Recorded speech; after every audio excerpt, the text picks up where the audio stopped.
Hello, everyone. This is Jay Wicker with Real Estate Aholics. And as you guys can see, I got a couple of great co hosts with us. We start from the top to the bottom. Jarrell, tell me a little bit about you, where How you you logged guys? in from. Yes, sir. Yes, sir. How you doing, Mr. J and Mr. Cody? How you Hey, guys doing today? Doing great. Great. Well, it's Jarrell here from Atlanta.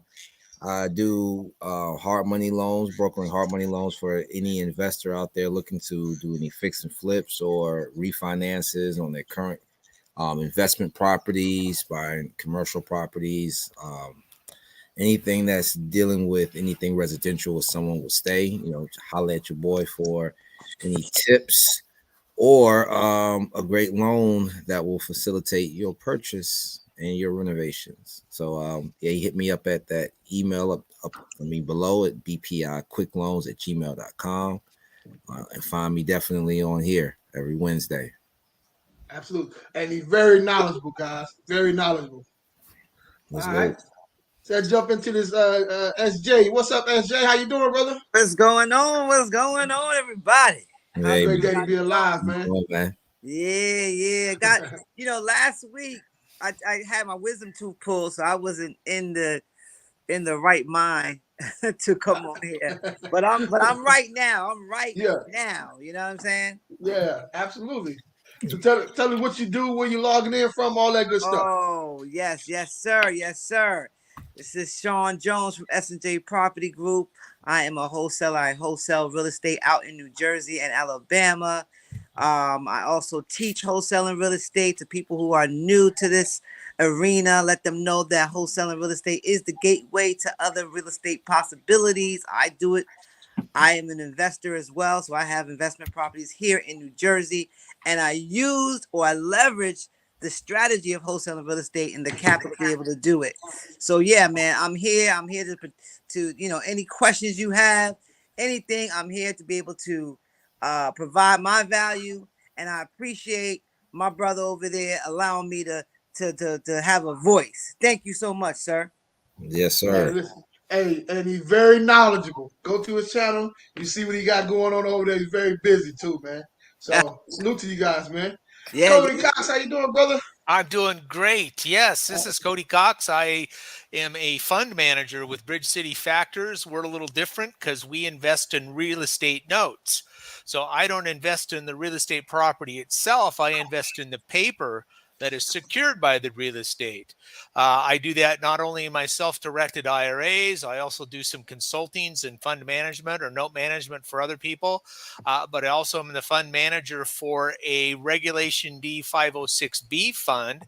We're registered with the Securities Exchange Commission, and I've raised some capital from investors. We've used that capital to purchase notes to put in our portfolio, and the payments that the borrowers make, we return back to the investors who have invested with us and keep a little slice of that for ourselves as fund managers. So little different flip of the coin than investing directly with the real estate. It's I buy paper, I buy files, and so it's a little different spin. But I also have a full-time day job where I'm actually running a mortgage company for state government here in the state of Oregon. And so I deal a lot with title companies and escrows and things like that. So I've got over 40 years in the mortgage industry and, it's like I tell my kids, I was born at night, but not last night. Mhm. Alright. So we'll kick this thing off. Let me give a quick shout out to my guy Anthony Andre Worthy. He has a clothing store in Lansing, Michigan. So you need a suit, you need things for graduation. He can help you out, man. Tell him Real Estate Aholic sent you. Salute to you, Anthony, bro. Right. Andre, I'm sorry, Andre. I'm sorry about that. Well, listen, man. So we're gonna talk a little bit about, man, something I think we all a place we all gotta kind of take our business through, right? So Mhm. even you, Cody, right? You got to continue to send your business through the title company, right? In certain situations, I absolutely do. Yes. Okay. So I think it's very important, man, that we understand, what is a title company, how this thing works, because not all title companies deal with wholesalers. Not all. Some of them don't want to deal with us at all. Some of them, love us, right? That's how they pay their bills, right? Yes. And if they're smart, they will work with us because we the one closing the deals like that, So we gonna jump right into this thing, man. Um, who? Let's go off the top of the head, man. Who are you guys' number one title company? Let's give them a shout out if you've been Right working now, with these guys. my title company is Crane Title out in Mobile, Alabama. Crane Title. Salute to Crane Title. Yeah, Crane Title is one of my guys. And in Jersey, is Deco. DEKAL.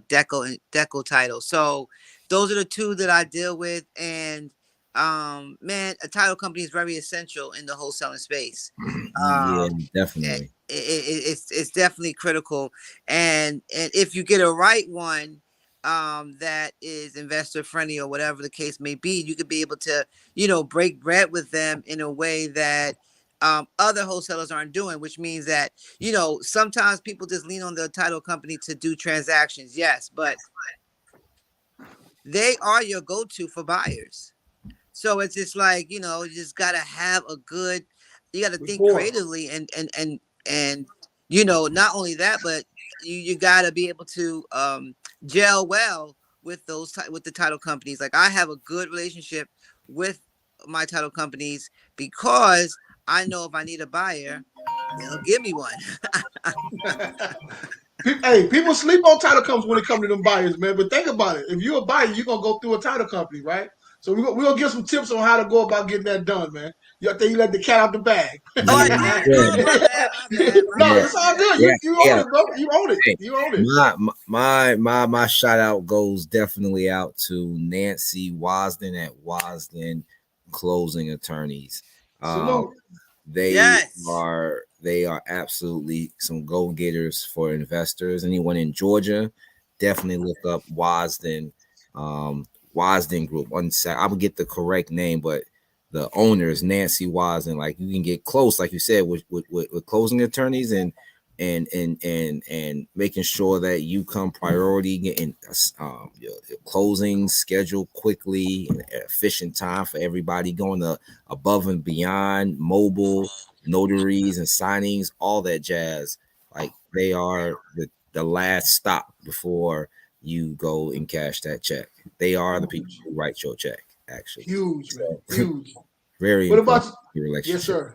Yes, sir. What about you, Cody? Well, so when you're buying notes, and as what I do, I'm buying existing notes. So there's already a title policy in the package that I'm buying. But oftentimes, if you're buying, especially when you're buying seller finance type notes, that seller may rehab the property, borrow money from another company, and they place a lien against the title. So, there's two aspects to that. There's the title part of it, and then there's the escrow part of it. Out here on the West Coast, those companies are generally the same. We don't have separate title attorneys as there are in most of the other parts of the country. But what I need to do if I'm buying a seller finance note and there is still an underlying lien on that property, I use the title company to wire money to them to make sure that underlying title, that underlying lien on the property gets cleared.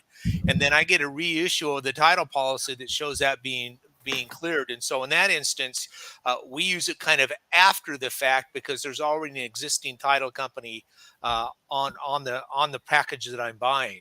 So we don't often get the right to select a title company or an escrow company unless we've taken that property back from through a foreclosure or a deed in lieu of foreclosure, and we're reselling that property out. And in those situations, I'm usually listing it with a local real estate agent, and they have their contacts, obviously looking for a short-term reissue rate to get some sort of a discount or at least an investor's rate.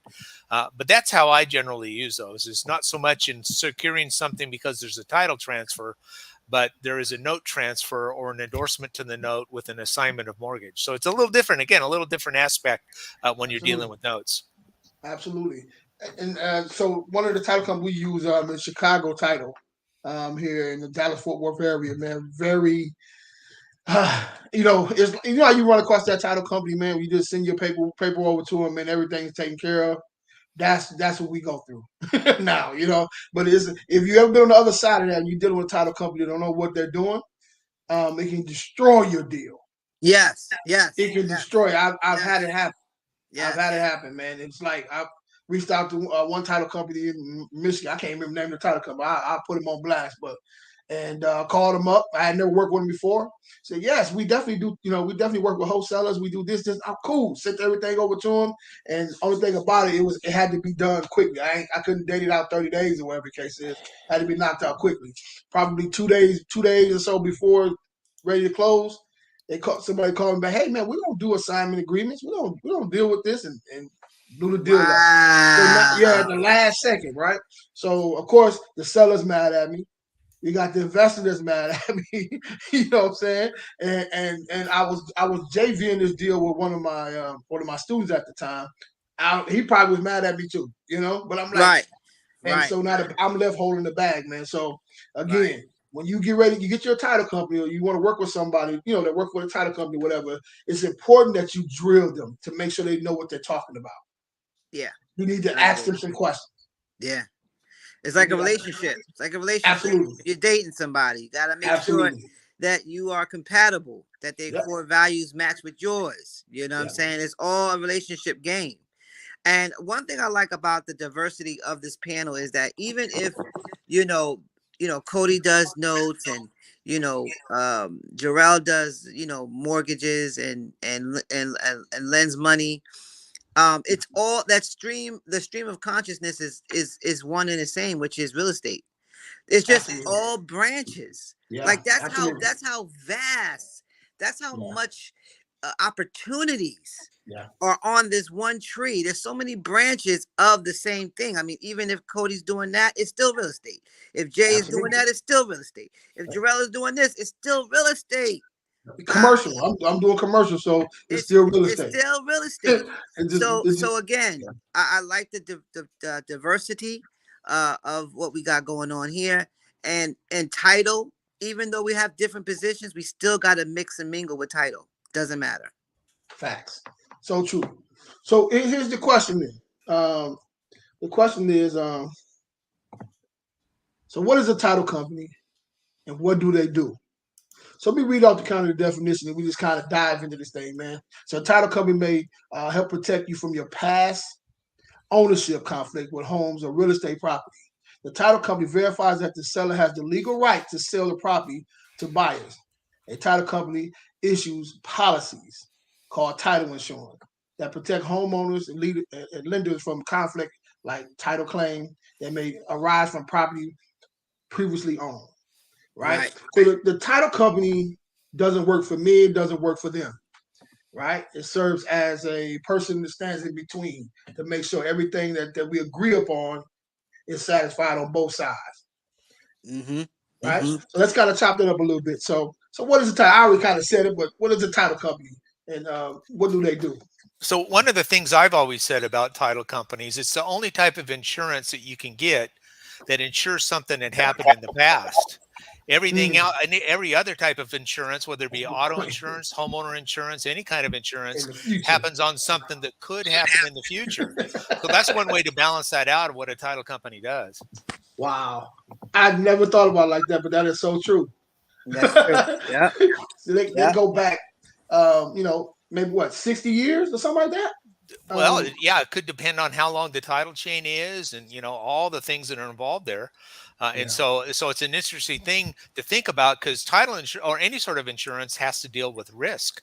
So risk in the future or risk in the past.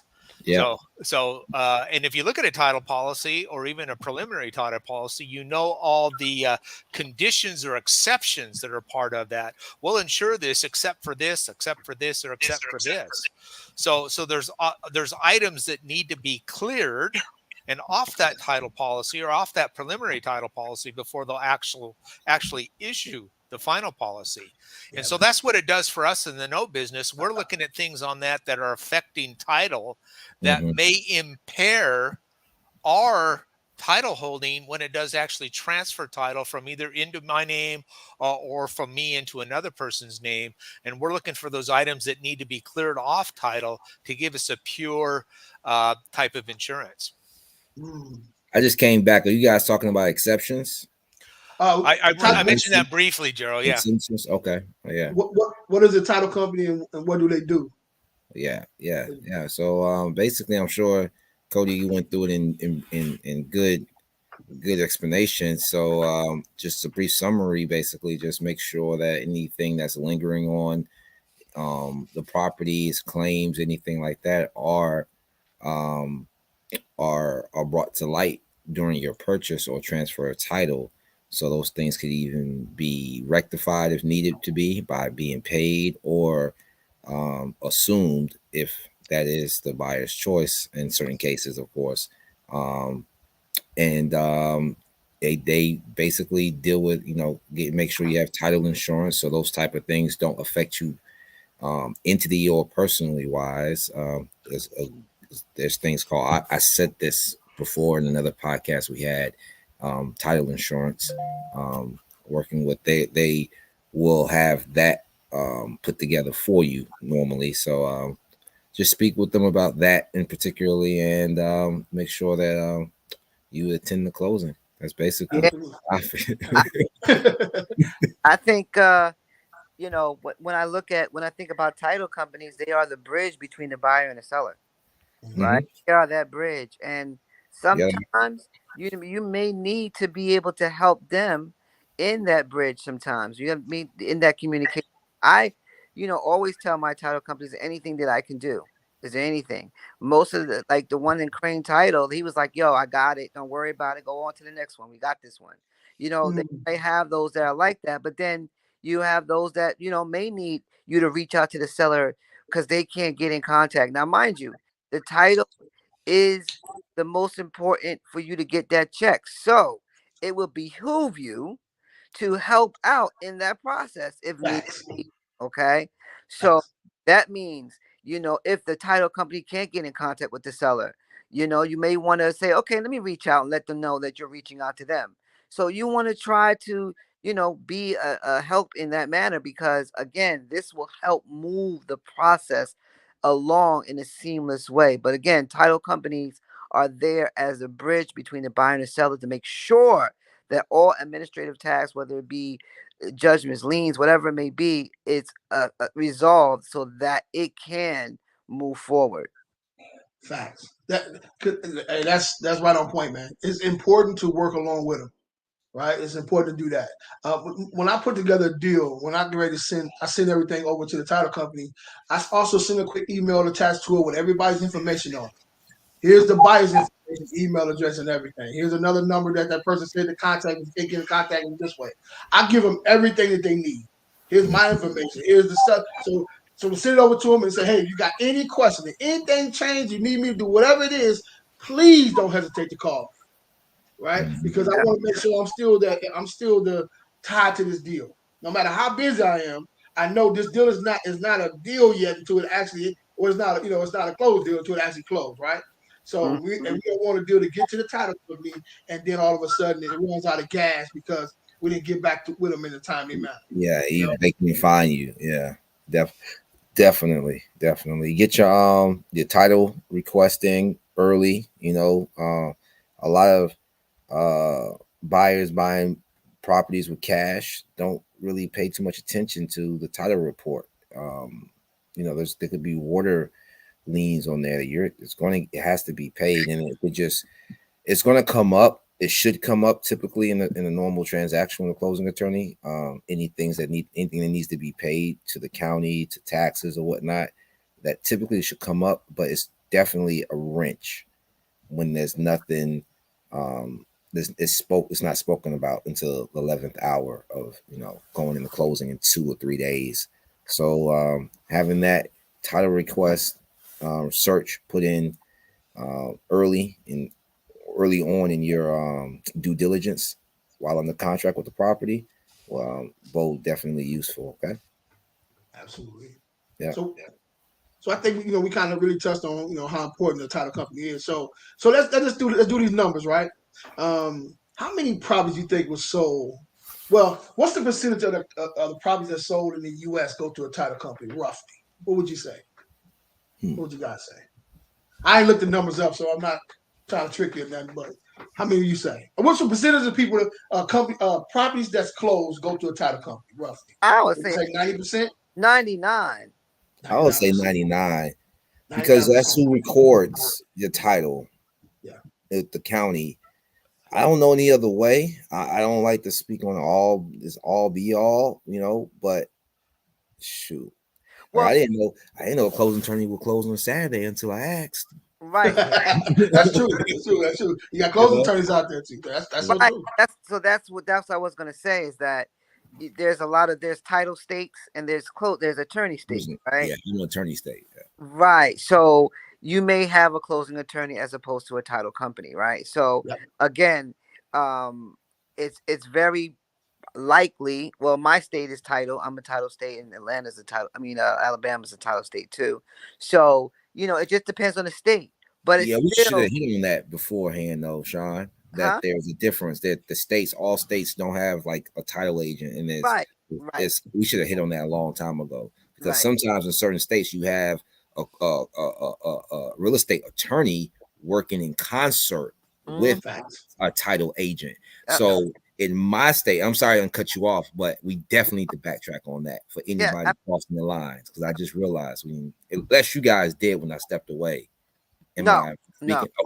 All right. So like Atlanta, like you said, Georgia is a closing attorney, Alabama is a title agent. So basically, from my knowledge, the closing attorney in my state does everything that a title agency does. Correct.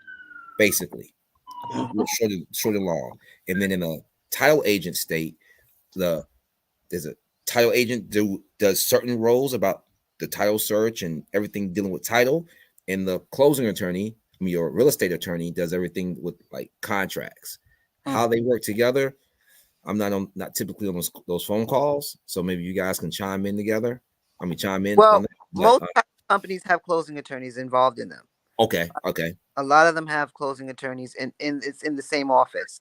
Gotcha. But most of the time, they do everything. They have everything there. There's nothing that they have to, outsource. Everything's probably in-house, right? So yeah, there's closing. Yeah, but I definitely work with certain states and transactions where they weren't, where like definitely wasn't the same entity or the same company at all. Like it's all like, I guess it's how they want to do it, how they want to slice the pie, join or don't join, it's just not saying it's impossible, but definitely there's two separate, professionals in a title state, and then the closing attorney states, you will be dealing with the closing attorney.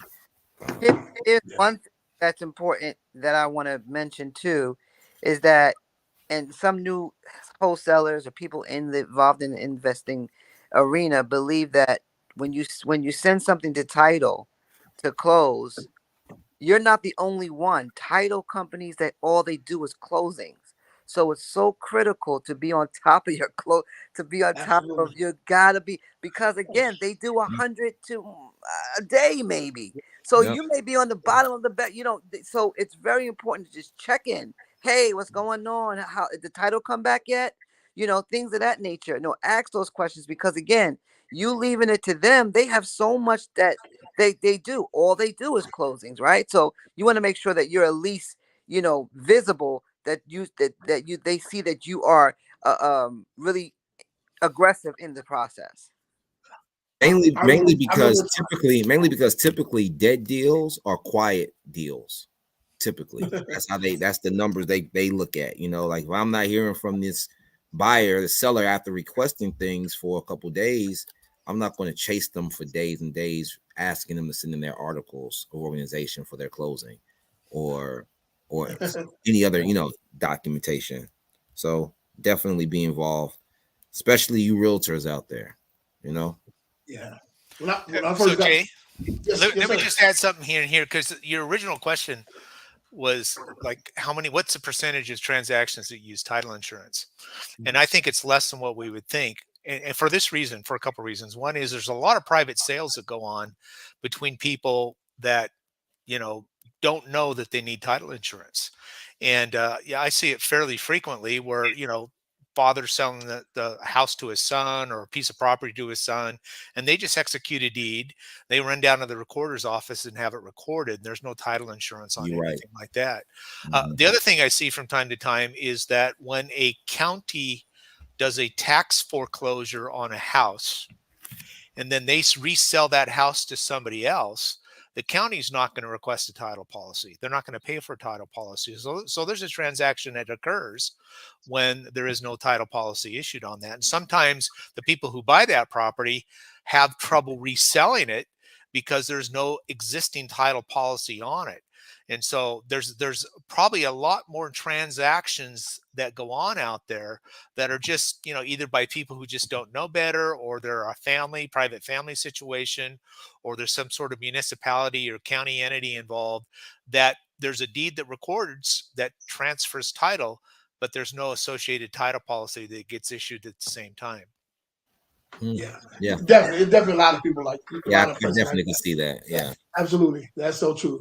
But there's still that number is pretty high that would go to a title company. Yeah, what was the number you have? What was the number? You said 99.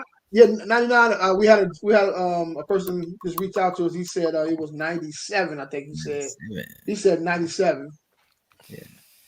So it's been pretty high. I would say with the new information, because I forgot about it. We have done a couple deals like that. So I would say like 90, 95, 90, about 5%. Yeah, you're probably right. Go that route or whatever. And to me, the interesting question is if there's 95, 97, 99% of the transactions have title insurance issued on that, how many times are you aware of an actual claim, a title insurance claim being executed? I mean, how often does that happen? I've never heard of one actually come back and say they were wrong about the title, the liens that need to be cleared off and that weren't taken care of, or exceptions that need to be. I not to my knowledge, but like I said, the end all be all. So, how many of you guys heard of any point? I haven't heard any, but I'm pretty sure it happens though. Yeah, it has to happen. Yeah. It's like that's why they exist, because it's the worst scenario ever. Like, you can't even imagine what. And if they have to pay a claim, it's a pretty big dollar number too. So so that's why they have. I know of one situation that just recently happened in the position that I have during my day job. We do first mortgages, but then oftentimes there's some delinquent property taxes that occur outside the first mortgage, and then a property sale happens. And what we had was a title insurance company that issued a title policy, but they sent the payoff to the county to pay off the delinquent taxes. And in this situation, the Department of Revenue, but we did not get paid off. They didn't even request a payoff statement from us. And so our lien still exists. And so they're having to pay a title claim to pay us off because the escrow folks just messed up, didn't get a title, a payoff quote from us. And so, that's going to be like a $300,000 or $400,000 claim that they're going to have. Wow. To pay. So, I mean, if they miss one, that's big money. Yeah. Let me ask you a question, Cody, then. Yeah. So did you have issues? You had title insurance, obviously. Correct. This was an existing loan that the agency that I work for was servicing. So what if you didn't have title insurance? What would happen? If there was no title insurance, if you would have bought that property with no title insurance, what would right? Yeah, that'd have been a problem. I would have lost it. Exactly. Because I have no claim. I have no claim that I have a valid lien on the property. Exactly. Wow. Man, listen. That's a lot of money. It's a lot of things. So if you guys get a chance to get that title insurance, man, there's no reason not to pay. I know the investment is got a little smaller. I'm lagging. Yeah, exactly. It's a small investment, man, to kind of cover your butt, man. You want to always be covering your butt. That's a lot of money, man. So you just think about the title company, man. They gotta come off. They gotta come off that money, right? That's what you're paying for. To make sure everything is right. Yeah. So like I said, they go back. If I'm not mistaken, I thought it was like 60 years or something like that, or whatever that is. But I definitely would do that every single time. It's back to the time of Moses. Yeah. I've seen the paper. I've seen the papers though. The chain of title. Yeah. Man, it can get funky with the ink. You could tell it's been in existence forever. Yeah. It's like looking at your birth certificate times. And that's what a title abstract, which is a little different form, that's what a title abstract would illustrate all the way back for when that Okay. particular property was initially platted or the legal description was recorded in some fashion. Yeah. Wow. Yeah. So I hope you guys hear that, man. If you're looking to purchase a property, man, go ahead and get that RAM. It's a few $100, man, but it's definitely worth it. And might So- I add, working with a lender catches those issues with Right. Mm-hmm. That's true. That's true. You know, we automatically catch that. I'm not the lawyer on our team that works with that, but the underwriters, they are going to catch, along with the title company, anything that you need to note about the property. Yep.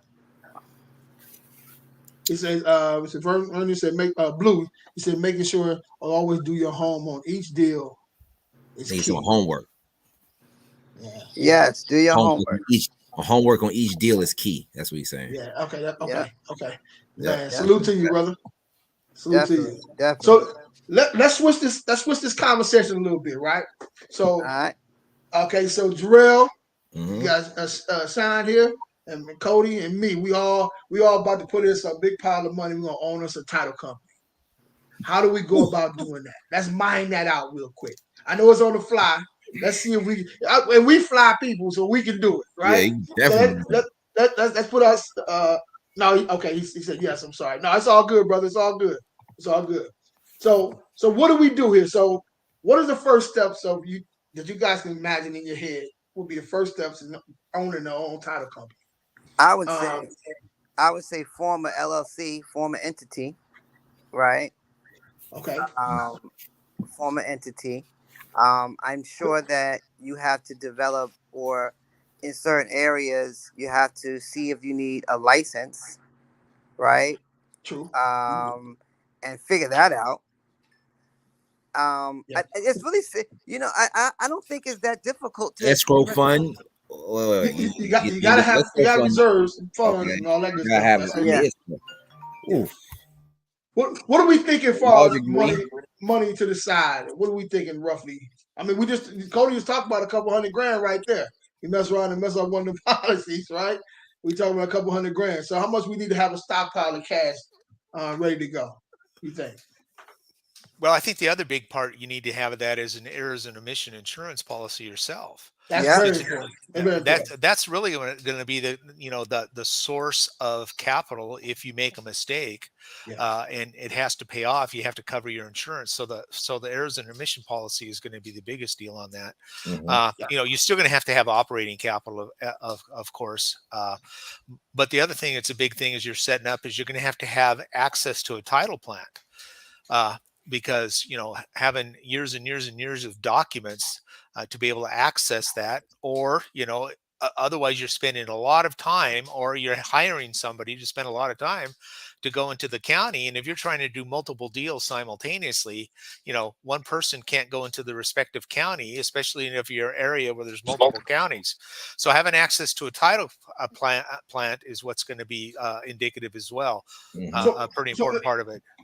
Let's break that down. So you said a title plant. What do you mean by that? Well, basically, that's kind of a repository that acts very similar to what the county records will show. Because of their longevity into the local marketplace, they are the center repository of where all these documents or access to the documents reside. Now, one thing that has developed really well in the last several years, of course, is laws that have gone into place in various states that require title companies to place their information online. And so having online access to that could work as part of what the title plant would be. But there's a lot of things that don't get recorded that still could affect title. That's why you'll notice in title policies, there's exceptions that say, things that we can't determine simply because they haven't been recorded. So those would be exceptions that are hard to remove. But having access to the repository where all the documents are for them to do the research is what's important there. But you have, I just looked it up right here, right? So you have software too that kind of take care of a lot of that stuff as well. Yeah. Right? That's how we give you the documents. Of course, you want to run that by your attorney to make sure you have the right documents for the state that you are, you growing your business in. But there are title companies. I mean, there are software like this one is called. Now, I'm not promoting this one. I'm just going to let you guys know exactly what it is. So TitleRun.com. So I guess that's one. Title Plant Software.com is another one. but I guess it will have all the information that we will actually need in that situation. That's good. And I got the E&O insurance as well for my notary business as well. I think $100K on that. So, but you have to have a lot more when you talk about for a title company for sure. Yeah, a lot more risk. What you say, SJ? To have definitely at least an attorney on our team. Yeah, definitely our team. Definitely. And I mean, to be honest with you, as long as we get the right people in place, a title company or owning a title company is not that complicated. I think people make it complicated. I think if we really put our heads together, that could be done. I agree.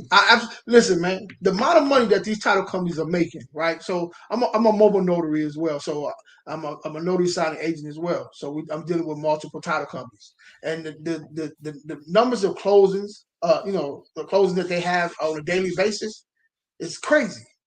It's crazy. So if you're making, they're making anywhere about a couple grand per deal. It's $1,200. They make at least between $1,200 and $1,500 per transaction. Per transaction. Per transaction. So imagine if you're doing that and you having in multiple cities or whatever the case is. Let's say one location, prime location, like let's say Dallas. Dallas is booming right now. It's a lot that's going on. They're making a lot of money, man. They're making a lot of money. So I think that's interesting. Interesting to do some more because I was thinking about that the other day. I'm like, man, I never thought about owning a title company. Let me see what it takes to actually do that, man. And that'd be something definitely take a look at. Yeah, I would definitely want to take a look at that. I was interested in that as well, and I just didn't know the facets to it. And once you learn the components, it kind of makes it, but you got to have also a mastermind of individuals on the same page. So, yeah, I'm definitely feeling the components to it. But it also helps save you. Some your deals are going to go through in-house. It's going to be right to you. And you'll be saving instead of putting that money out. You'll be able to take those and do what you can with those, right? Also, you have the ability to be more creative because there's a lot of title companies that are strict, that don't deal with investor friendly individuals. They don't. So that's another key. So that's one of my questions too. But go ahead, you own it, bro. No. Let me go ahead and put it up there right now, though. So what it is basically, how will we stand out in that situation? Just think about it.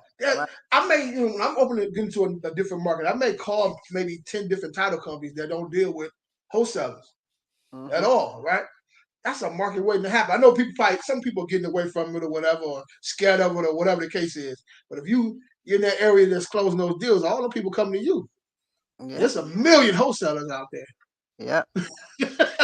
They're born every day. They're born every day. You just, do your part, man. Advertise that. So what can we do to stand out other than, be that wholesaler friendly or that investor friendly title company? What are some other things that we can do to say, what, we got to go work with these guys. These guys are killing it. Networking is key. To go on these via meetups, let them know, hey, you're looking to, you're having issues, but we're fresh, we're ready to go.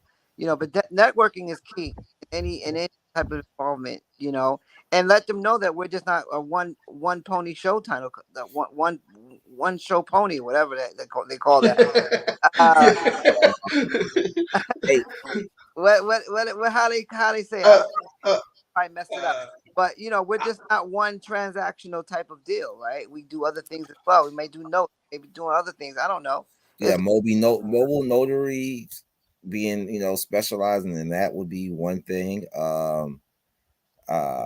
Maybe like I don't know what, like maybe I don't know what's the reason why they couldn't, but if you can close on a Saturday, things on a Saturday, oh man, Yeah, I've been thinking here it's all service related. I mean, as I think it was Jarella just said, it's all service related. So you have that little niche, what it's about. The networking is very important too, because you have to get your brand out there. And so, one of the things that we also want to make sure we interject is if you're going to start a company, you have to find a underwriter.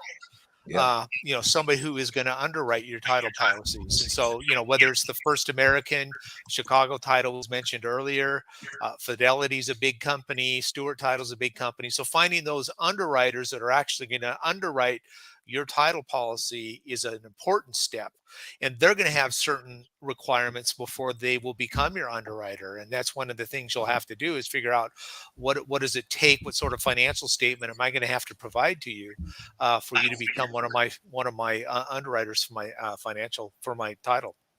Yeah, that's so true. But Jarrell, you said something about open on Saturday, man. Do you know if you did something like that, man, you would be the top? Think about it, man. I had a title company that I worked with on a couple of deals, right? And every time they would call me Friday night or Friday when they get ready to close, when they send me an email, hey, I need this, and this. Yeah. And so now I call them back. I can't get in contact with them no more till Monday. This is the weekend. Yeah, no one wants to wait to the weekend to Monday to close. Man, even if you just open it up, right? Let's say even if you open it up just to be able to answer questions or whatever the case is, right? Bro, that'll kill the game. I think you just win with just signings. Just signings. Just holding signings on weekends. Yep. On Saturday. Because until the counties are open on a Saturday, you're not going to be able to record anything. I mean, I don't know if they have to record that day. Can they wait the Monday? Absolutely they can. Absolutely they can. I thought so, because if they record, they sign all the time at 7:00 on a Friday. Yeah. So no one's going nowhere. So I would imagine they could. I just think no one just says, you know what, we're closing attorneys. We don't need to work on Saturdays, and just I don't really think there's anything other than funding. Not really, because any funding institution understands that they're going to, as long as it's within 24 hours of a business days. That's a lot of lenders' parameters of the closing attorney dispersing their funds. But that will definitely not be objected, because they won't fund. Actually, you can hold it where you sign on Saturday and then they fund on Monday. Yeah, because the wire systems are closed down over the weekend. Yeah, it's not going to go through the teams anyway, no matter what. Yeah. I was thinking too. What if you next Monday? I was doing my meetup right on every second Saturday of the month. But I got a lot of stuff going on Saturdays now, so I push it to Mondays, right? So what if we have where we teaching people how to submit their deals? Right? When you sit down, because that's a lot of wholesalers have a problem with that. But what am I supposed to do now, right? Or not, man, what am I supposed to do now? Whatever. So you just sit up an hour where you get on there and you say, look, so in order to submit a deal over to us, this is what you must do. Here's the steps that you must take to get this thing done. And maybe just put it on YouTube or whatever case, and send video, however you want to do that, but you just want to make sure that you have that impression on these people, right? Well, a lot of the things that Jarrell was saying was correct. I think it's living outside of obscurity. Yeah. Right. A lot of these title companies are they hide behind the veil. They're like this. They fit in their box, bro. That's it. They don't do nothing. So that, or we even deal in this situation, you would have to go to an investor to let them know, what title company do you use, blah, blah, blah. So they live in obscurity, right? So if we, like Jarrell says, listen, we do Saturdays. That kills it, man. That kills the deal, bro. I'm telling you. It's the branding and the networking. That's it. Every realtor will be coming to you because they have the open houses. There's a lot going on Saturday, right? And they know they can go to you, and when they get done or whatever they got to do, they come to you and get it done. Yeah, almost everybody's free on a Saturday. Everybody, yeah, man. You got to take a day off to close that deal. We do mobile closings. Come on, man. Come on, bro. That kills it. Oh. That kills it. That might be a good deal. Maybe be a good thing we can do, man. So that may be off the chain, yeah. All right, so like insurance premiums on for a company like that, I have your bag ready. You're not gonna be paying $500 a month. No. That's why I say you need to have your stockpile, your little some money to the side or whatever, till you get the business up to where it needs to be. Right, and then you good to go. That's gonna cost you a pretty penny. So Jay, real quick, what do you think the cost would be out front startup capital? If I was gonna throw a number, Wow.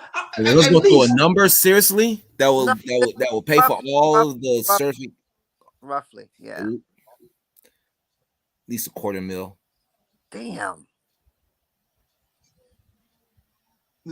I would say, wow, you said quarter mil. Quarter mil is safe. You safe And with a I quarter mean, mil. of course, a quarter Right? mil is going to get you going and Yeah. and flowing for a few months.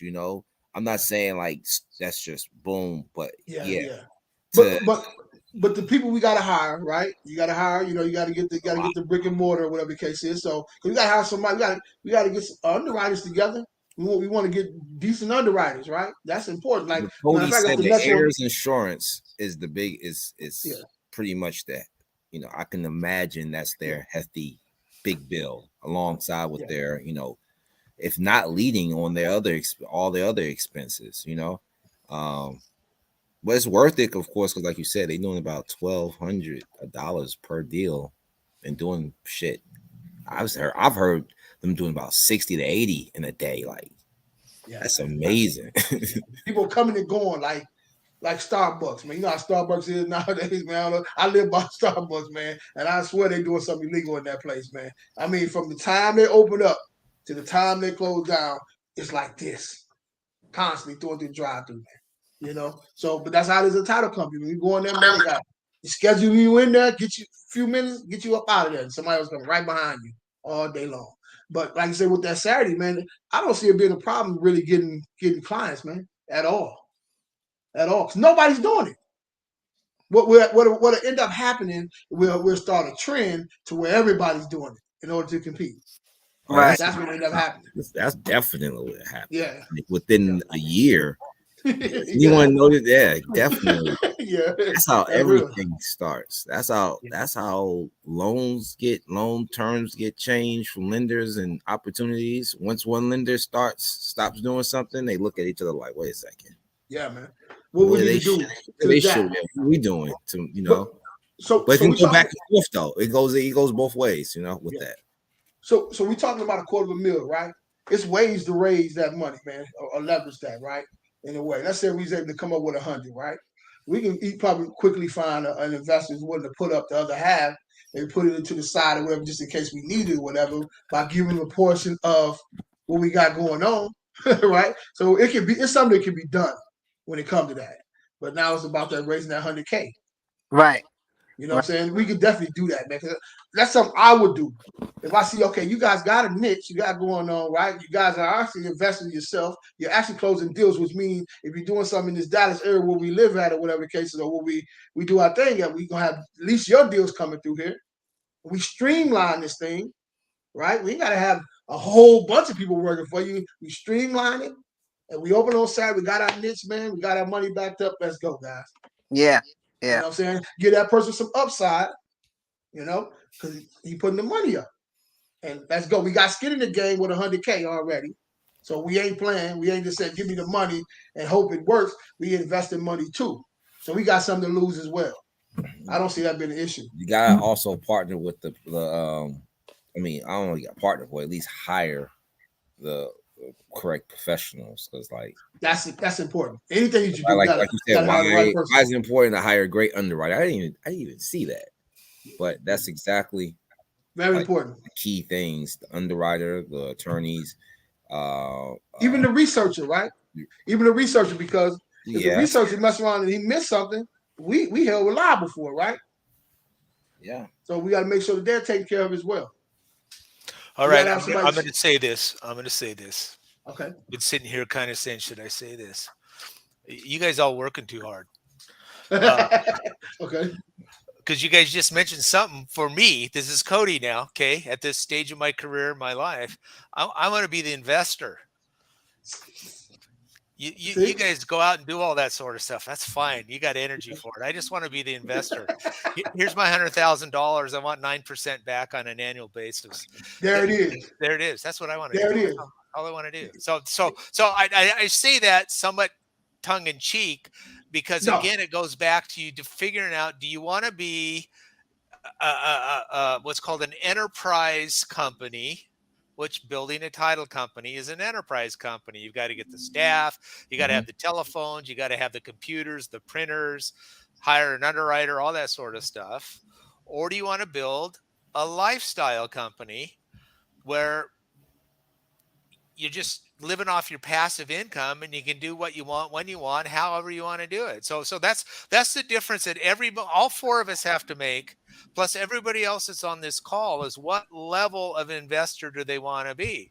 And if we all go back to Robert Kiyosaki's, his book that he talked about, the cash flow quadrant, where do you want to be on that cash flow quadrant? I'm slowly moving to the I. That's what all I want to do anymore. That way I can talk on these calls with you guys every other Wednesday afternoon and be the investor on it. Now, I know an attorney in Florida who within the last 12 months has started up her own title insurance company. She has a little edge because she's already a licensed attorney, and she did this to supplement her law firm. And it was exhausting. It was a big lift. You do have to hire all those people, but at her stage of her career, this is what she wanted to do. She wanted to develop an enterprise company. So that's, to me, a big decision. Before you even start talking about underwriters or locations, brick and mortars, and all this sort of stuff, what side of that quadrant do you want to be on? See, that's a great point. That's a great point. Right now, a great point. On certain things, I want to be the investor in this particular situation, because I want to make sure I'm doing the cash register right now. I want to see the whole process, and eventually, I would like to be where he's at. Right now, I'm willing to work and shovel the snow, whatever I got to do right now to get it up and running. You know what I'm saying? So, but we need people like your mindset. There's a lot of people out there will loan you the money at 9%. 10% or whatever the case is, and be happy to do it as long as you can show them, look, this is what we projecting, this is what it's gonna be like, this is what we got coming in right now, here's a niche, this is what we got going on, and this is what the projection is for the next 6 months to a year, whatever the case is. And some will say no, some will say yeah, but it's definitely doable. And then let's say we have I know Cody gonna be let's say money investor in this situation. We got Jason as well, so four of us maybe working in this building or whatever the case is, doing the stuff that needs to be done right now until we get to the point where we can hire people. It shouldn't be hard to do. Nah, I don't think it shouldn't be hard to do. I think I have some money guys too that's willing to invest in my projects, but I can tell them, listen, and I've told them this before, like, listen, any deal that I've gotten that I feel like I want to be involved with, I don't want an assignment fee. I want to be a part of the deal. Equity position. I want to be part of the deal. I don't care about the whatever the assignment fee. I want to be a part of the deal because I see something I see something bigger than what that assignment fee is going to bring, right? So again, I got guys that are willing to definitely help, be an equity partner to be able to visualize whatever it is I want to do, because I have the bigger picture visually, right? So yeah, that I can definitely bring to the table. So yeah. There it is, man. Have you guys ever seen a satellite title company? Or do they have those out? Satellite. Like a mortgage company. Like when I was in the mortgage business, was a few years, they had satellite mortgage companies. So when you didn't have to have like a brick and mortar place, basically you just did everything online. But I know it's a lot of pitfalls that you can run across just doing that, because you got a lot of people out there scamming people and all kind of stuff, right? Especially with this real estate stuff. So that may be a thing you may not want to do. I don't know. But I just thought about it. If you have the network security to do that, because you have the DocuSigns and electronic signatures are all legal now, pretty much, across the country. We now have the ability. There's legislation all over the country as far as having mobile notaries, all this sort of stuff. So in essence, you can create a virtual title insurance and escrow company. I think you can do it, Jay, and I think that would almost be a better way to do a lot of different things, rather than actually have people come to you. We talked about earlier in this conversation how you can be different than everybody else. We talked about being open on Saturdays for signings, but what if rather they had to come to you to sign? You offered them an online resource so that you could sit in your office. They could be in their home and do it all electronically, and nobody has to go anywhere. especially with COVID on the rise. Let's say the husband is in some overseas or whatever the case is. Sure. He still can that's what I do. I can close properties like closing or whatever the case is. That person can be remote. I got DocuSign. Go on these documents on this sheet. And I do everything right then and there. Sure, with the Well, certificates become part of that. I mean, I think it's all. I think that's huge, man. That's a Jay, huge. if you That's find a the good right deal. attorney, you could just between the two of you guys who can hook up with an underwriter. I think you could find and develop a total virtual title company. Yeah, I think you can do it. I agree. Yeah. And that way we ain't got to pay rent. Right? Exactly. Yeah. We have to pay rent. Just your domain name. Yeah. Yeah. And you can live where you're at. Wherever you look, where you're at right now, we can do everything. As long as you got it secured, we good to go, bro. Yep. That's huge, man. That's huge right there. It'd be very huge. We're gonna watch you do it, Jay. We're gonna watch it. We're gonna hold your feet to the fire, okay? But listen, my thing. See how my mind work is so out there, but I was like, man, and I get to thinking about stuff. And I said, okay, let's mine this together. And this information right here, this is something that can be done. Right. We got people that's right now that's looking at this. They might take our idea, guys. So, so yeah, it can be done, man. Absolutely. Well, there's plenty of room for all those guys. There's plenty of money for everybody, man. Yeah, absolutely. You're right, Gerald. I agree. Gerald, that's I don't gotta be first. I just gotta make a lot of money. Yeah. I'm sorry. That's it. That's how I feel about it. I don't have to be the first idea. So okay. So that being said, so we have a satellite office or whatever the case is. I'm used to calling it satellite office for some reason, man. So how do we deal with the wire fraud? I know we kind of touched on that. So the fraud, right? Like you say, we got to make sure we secure lines. Though, what are some other things that we have to look out for? Because this could be our biggest threat. This can shut us down if we don't make sure we take care of this. What's some things that we can do to kind of help with that? I think a lot of the wire fraud starts or happens because verification, lack of verification. When you go do, I send in my wire instructions. It's kind of like a hit and miss with the closing attorneys or title agents that are going to call me and verify my account numbers that I sent to them. And then half of them don't. And, either respond and say, hey, yeah, we can't wire, or whatever, but they don't do that verification call. I think that's one of the things that kind of shields that, definitely would help shield that. Get in contact with them verbally. Yeah, great verification process. I think a lot of title companies, because they're overwhelmed, a lot of them are overwhelmed. Yeah. They miss that most important part, right? And some of them are late. Some of them, they try to skip steps and they try to go around certain things. But again, I think a great verification is definitely that, like, super secure. Jarrell hit it on the nose with that, that verification. Yeah. And it's software out here that you can actually use, that we use as well.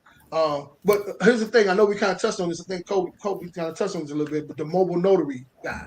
So let's say if that person, let's say the husband, he's in Ohio, the wife is in California, whatever the case is. You can quickly go online and pull up mobile notary in that particular area that sign up with a particular company, right? So that you can verify the company is legit, and they verify to make sure that person is legit, and then send it over to them and say, we'll pay this person X amount of dollars to go by this person and do a closing on him.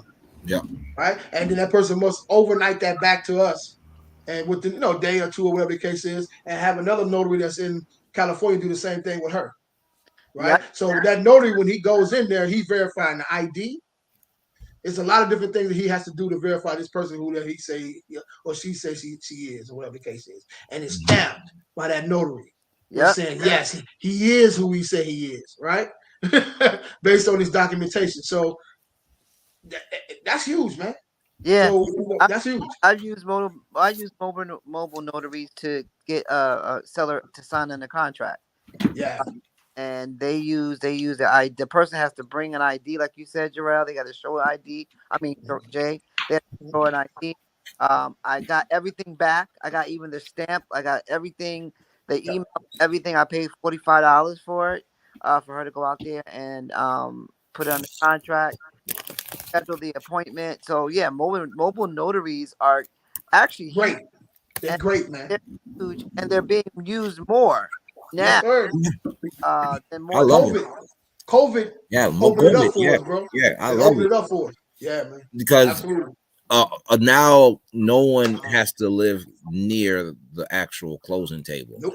You may Nope. have the seller who's been gone, you know, Yeah. and it's really encompassing to get back to the to Arkansas or to anywhere just to sign a piece of paper. So having someone Exactly. come to them to fulfill that And is in clutch. their state, in their zip code, come to their job, come to their Yeah, house, come to yeah. wherever they're located at a time that's convenient for them. Or That's for huge you. right there.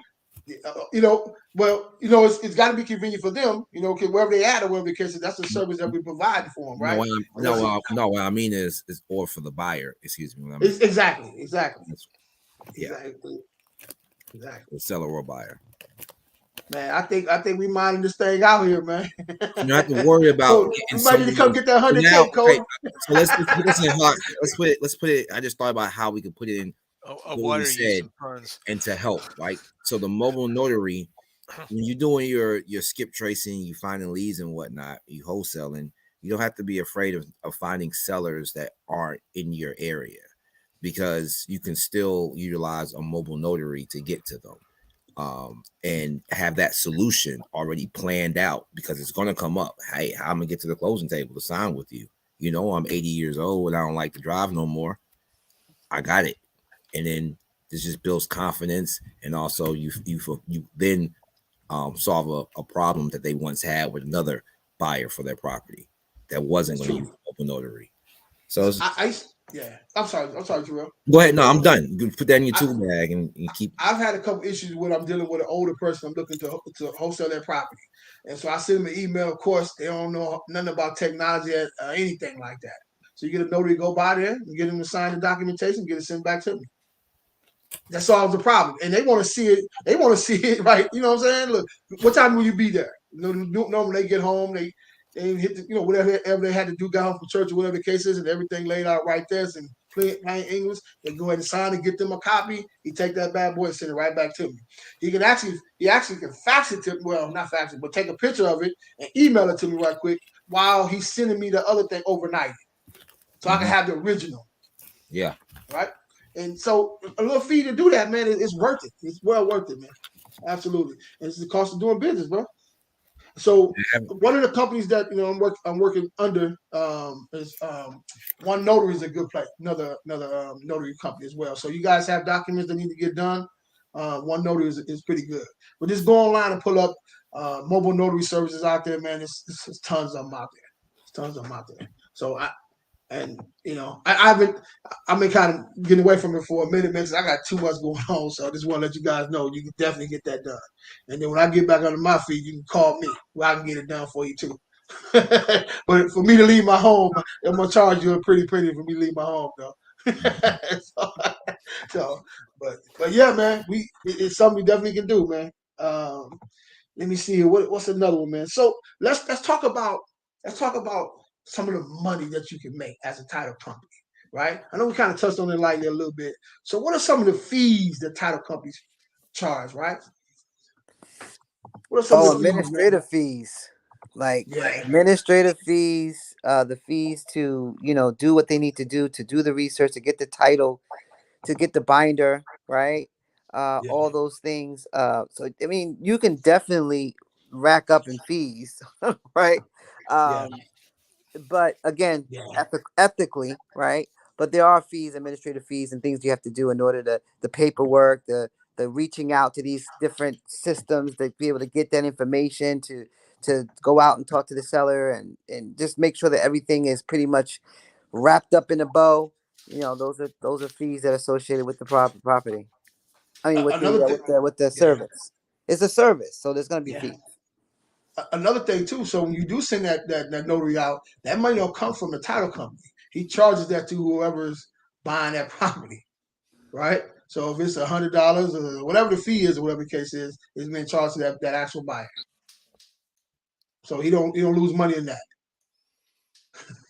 You know what I'm saying? So it's so many ways to actually make some money. So what's a couple other ways that we can pick off the top of our head as far as fees is concerned? Well, you're gonna, there's a cost for the title insurance policy, and your underwriter's gonna charge you for that.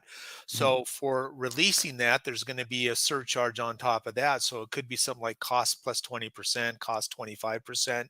Yeah. Oftentimes, if there's an escrow involved too, you're gonna get an escrow fee with part of it coming from the buyer and part of it coming from the seller. There's wire fees involved that you could get a little surcharge above that. And as it was said earlier, there's just other administrative fees or document preparation fees. So, I mean, you can fee the heck out of these things if you want to, but you need to be careful that you're not making yourself non-competitive by excessive fees. So, just some things to think about. You can think of a number of different things, especially if they go to your house. Yeah. So, You want to knock yourself out of the box here, And to record it too, and to record it, recording fees. Yeah. You know what I mean? Yeah. Those things. So like he said, like Cody was saying, we got to be different, use our service to be able to, one up on the competition that's probably giving out tons of fees that's unnecessary.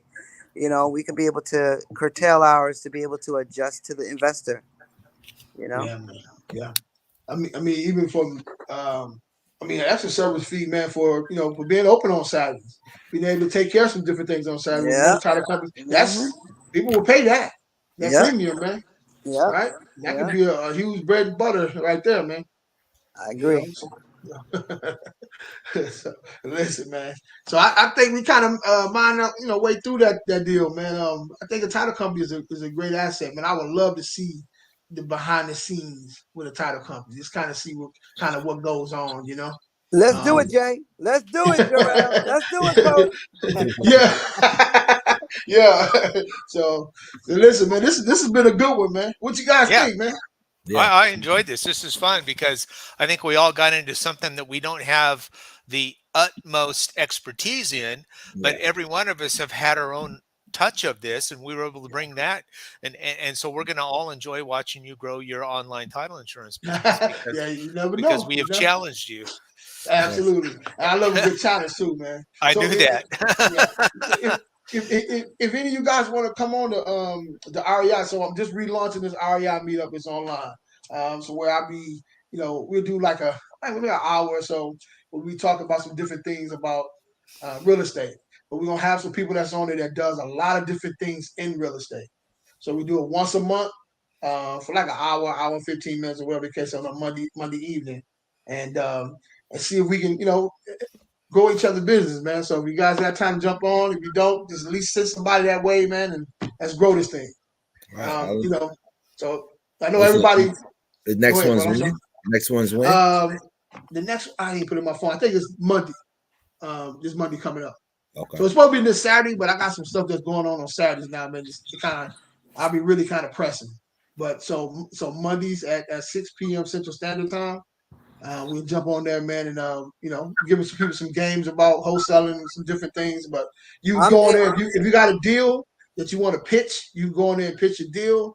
If you got whatever it is, if you're trying to do it, whatever, definitely get it out there, man. It's the way to do it. Yeah, man. I'm there. Monday, I'm there. Hey, one more thing, so SJ, man, I had a guy that hit me up a few moments ago, man, right before we hopped on. And he said, he said Alabama, you got that land, right? Yeah, I got the land in Alabama. Yep. He told me he got buyers in Alabama. Is what he told me. So I'm gonna hit you back here. Let me see. This is him right here. So right. I'll go ahead and I'll reach out to him. I'll connect you guys together. Yeah. So good deal. Good deal. That take care of for you, bro. All right. Any questions from me? Any questions, comments, or anything we missed, guys? This was fun. I enjoy you guys a lot. So thank you for inviting me on this, and you guys are great. Man, we appreciate it, man. Let's see if we get the numbers up. Today we was up to about 10 people watching us at one time, man. So we're gonna get these numbers up, man. And I've noticed it's growing. Like we on Twitch, on Twitter as well, man. About 3 other YouTube pages and 3 other Facebook pages. Oh, So okay. it's I forgot the name of this one right here that she got it under, man. But yeah, Twitter as well, man. So and it's a couple other things she got going on. So you may only just see what's on here, but it's other things going on too, Sure. man. So we try Sounds and get good. it out there, man. So one more time, man, tell them how to reach you guys. I'll go first. Go ahead. Again, I'm Cody Cox, and my email address is cody@bridgecityfactors.com. And again, I'm a note investor, so I love talking to people about investing in promissory notes. Oh, wonderful. All right, Jarrell coming out of Atlanta. So just hit me up if you need any loans or have any questions about how to get any capital for any real estate investment properties that you're out there in your market. If you're here in Atlanta, I also have contacts for real estate agents, of course, closing attorneys that can help you with your transactions. Just hit me up. Any questions? No questions, a dumb question. Okay, so EPI Quick Loans at gmail.com. I see you there. Yeah. Yeah, Sean Jones, S&J Property Group, basically based out of New Jersey. I wholesale real estate. I also coach new investors that want to get into real estate on how to be able to navigate that process. So I do one-on-one coaching. So you want to hit me up, go on all my Facebook. My Facebook is S&J Property Group. All my handles in all social media platforms is S&J Property Group. But if you do, you can book a session with me. I do strategy sessions for wholesalers who want to scale their business or those who are new to the business and they want to navigate this process. So I'm here as a tool to be able to help you grow in this wholesaling real estate investing arena. Right. One thing I do want to mention real quick regarding title companies is that sometimes you get a property under contract and you quickly send it to the title company without getting a buyer in place. That can cause an issue because if you so happen not to get a buyer, you are still liable to pay the title company their portion of whatever they did as far as their title search goes. You still got to pay that, right? So, is it conducive for you to put the title in prior to you getting the buyer? So it's really a slippery slope. So you want to just make sure that you at least have something in place before going full fledged into the title. Okay, so one of the things that I do, that's the wet right there, SJ. Yes. Transparency. Yeah. Tell the closing attorney exactly what you're doing. Yeah. Yep. In every situation. Yeah. I'm double closing. I'm wholesaling this. Yep. That's the relationship you have to cultivate. Without that, then you have to, now if it's like if you're doing like out of state and all that, then you're not going to really be dealing with closing attorneys that you may be able to cultivate a relationship with. But that's a great point you brought up, SJ. That's a great point. Right. Yeah. I think it's important also to have your buyer before you have a contract. Yeah. And that eliminates all that uncertainty in that regards, because you don't want to get charged a cancellation fee, as Sean talks about there. I think it's important if you have your buyer and you have your stable of buyers in advance. Most successful wholesalers that I've ever known, have 5 or 6 buyers that they have already at their disposal. So once they get a contract, it's already gone. Right. So once they do that, search, they know they'll get paid at closing. But you don't want to put yourself in a situation where you're scrambling for a buyer and you can't find one because either you priced it too high or you didn't do your due diligence, and then all of a sudden now it's already the title searches is already, you got the binder back. You are obligated to pay that fee. You just can't leave the title company high and dry. Okay, so again, you just got to make sure that you have things in place. Yeah, like And that's a whole nother podcast session. Like the importance of the You're exactly right. It is. It is. Because it applies to even loans. Like, of course, when I get like the bomb deal on loan program or loan rates, I'm going to make sure my buyers that always buy properties know that, hey, you qualify for this now, or with this, or their new update. That's the same way. Like, you just have to cultivate that buyers list along with your relationships with your local or preferred closing attorney. Yeah. A quick side note too. So if you're a new wholesaler and this is your first deal, and maybe you don't have money, up front to pay the title company to get that done, man. So I will reach out to that title company and just let them know. Say, hey, man, do you guys get paid at closing? That's a question that you may want to ask them, because if they want it up front right in there, you may not be able to go to that title company. So this is in conjunction to what SJ is saying, though. I definitely agree with what you're saying. Absolutely. Right, because even if they get paid at closing, yeah, and you don't have a buyer, I agree. You still are obligated, or you are still obligated to pay that title search. They've done a service to you, and it's their job, is your responsibility, if you don't have a buyer, to pay that fee. Now, some fees are small to do title searches, but again, you don't want to leave your title company high and dry. That's not how you do business. 100% agree. You do not want to do business that way. 100% agree. That makes a lot of sense. Absolutely. So let me shout out a couple of guys. We missed a couple of team members today, man. Mr. Lenny from Wholesaling with Lenny podcast, man. I think he'll do it tomorrow, man. What's up, Lenny? He just hit me up, man. He said he'll catch us next week, man. And also Jason Sims, man. Great guys, man. We miss you guys today, bro. We'll see y'all hopefully in the next 2 weeks, man. So also with me, if you got a commercial deal, you want a JV deal, let's get it done. We're looking for 50 units and under. Has to be at least 50% occupied. I'm looking around about an 8 to 9, 10 cap, somewhere right up in there. And let's get it done, man. Send it over to me, man. Send me everything that you have. Give me a call, 972-836-9814. Hit me in the DM. Send a kite, send a pigeon, whatever you need to do to get in contact with me. Let's make it happen. You know what I'm saying? It's off and running, man. Hey, man, salute you guys, man. You know what I'm saying? Let's go kill it. I'll tie you in with this guy, man. Hopefully you get that land sold for you. How many acres is it, bro? Oh, it's less than an acre. It's a residential lot. Okay, cool. The house is a tear down. So, so it's a residential lot, less than an acre. But it's definitely not good for a nice single family. Okay, excellent. Mr. Cody, did you get that property sold in Flint? Actually, I've got a little. It's funny you would say. I've got a little title issue on it. So we're going through a process where we're going to go through a quiet title. I have my attorney working on that, and once we have that done, we'll be able to sell it. But that's the only thing that's holding us up. I've got a realtor up there. I've got a title insurance company up there.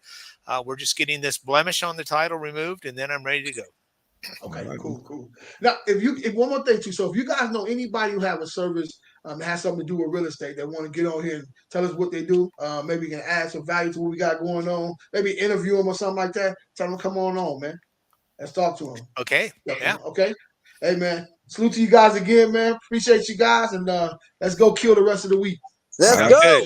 All right. Salute. See you, gentlemen. See you later.